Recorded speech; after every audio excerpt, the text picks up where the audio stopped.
Bonjour les amis et bienvenue dans ce nouveau tuto.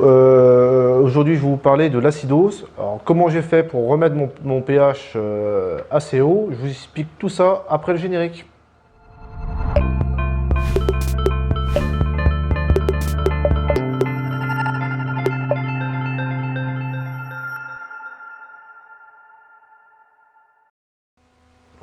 Alors le pH idéal dans un bac, c'est quand même de le faire dépasser des 8,25 dans la journée.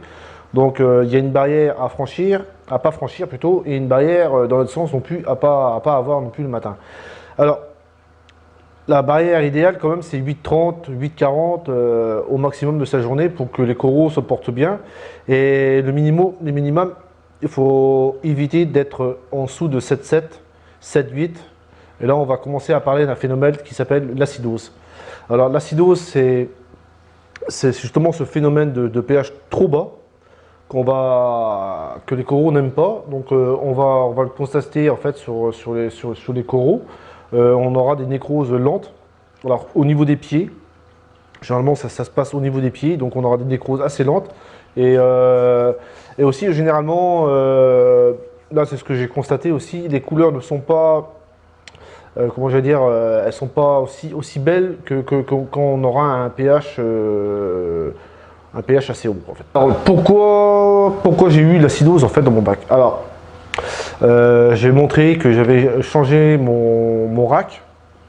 Donc je suis passé sur un rack beaucoup plus gros, donc beaucoup plus fort.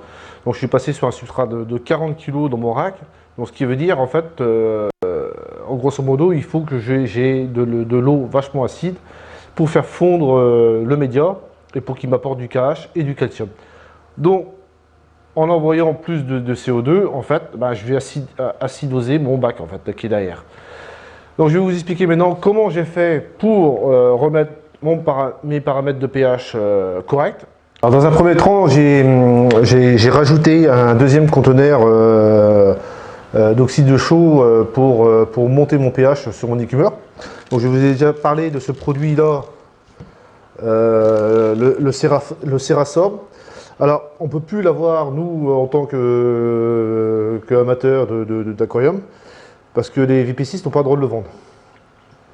Comme c'est un produit qui sert en fait pour tout ce qui est chirurgie, oxygène, plongée, donc nous on ne peut plus l'avoir, il faut avoir une dérogation pour l'avoir. Donc j'ai installé en fait ce filtre là. Voilà, c'est la marque de chez ATI. Il y a à peu près 4,5 litres de pareil aussi, hein, comment j'allais dire, de chercher le nom, d'oxyde de soude pour remonter le pH. Donc j'ai installé un comme ça sur ma deuxième entrée de mon iOS. Donc le constat, c'est que le maximum que je pouvais avoir dans ma journée avec les deux filtres, j'étais au maximum à 8,05. Donc je commençais de 7,7 à 8,05, donc c'était pas trop mal. Alors deuxième chose que j'ai fait, suite à le conseil que je remercie aussi Lucien Riff et Grégory, sur le deuxième conseil qu'on m'a donné, c'est de faire en fait une colonne de dégazement. Alors ça veut dire quoi en fait? Alors j'ai pris un gros PVC de 100 et dedans j'ai mis une canne et en fait j'ai rempli tout ça de sable et j'ai mis le rejet du réacteur par l'extérieur pour que l'eau remonte après par inertie, par remontée. Elle se charge, que le pH remonte un poil. Donc là, ça a marché aussi, ça a bien marché aussi. Donc j'étais monté j'étais à 8,20. Donc 8,20, donc c'était pas trop mal encore. Mais c'est pas encore le pH idéal. Donc il faut, comme je vous ai dit au début de la vidéo, c'est près 8,25, 8,30, 8,40. Après 8,50, c'est pas bon non plus. Donc 8,25, 8,30, pour moi, ça me suffit. Alors troisième pour vraiment bien augmenter mon pH, donc j'étais parti sur du Buffer Plus. Alors ça vient de chez Le Druide que j'ai acheté dans mon magasin d'à côté. En fait, c'est d'augmenter en fait le pH de votre eau osmosée. C'est un produit qui marche pas mal. Sur mon eau osmosée, j'avais calculé à peu près un pH de 7,4 en mettant parce que là j'ai une cuve de 200 litres d'osmosée, en mettant juste que 2 cuillères, j'ai monté mon pH à 9. Donc voilà, j'ai essayé ça aussi, donc ça marche pas trop mal. Donc j'étais monté à, j'étais stabilisé à 9,20, 9,20, un truc comme ça. Donc j'étais bien stabilisé, voilà. Et en minimal, je suis arrivé à, en minimal, j'étais 8,10 à peu près. Donc 8,10, 8,20, donc c'était pas trop mal. La variante était pas trop mal.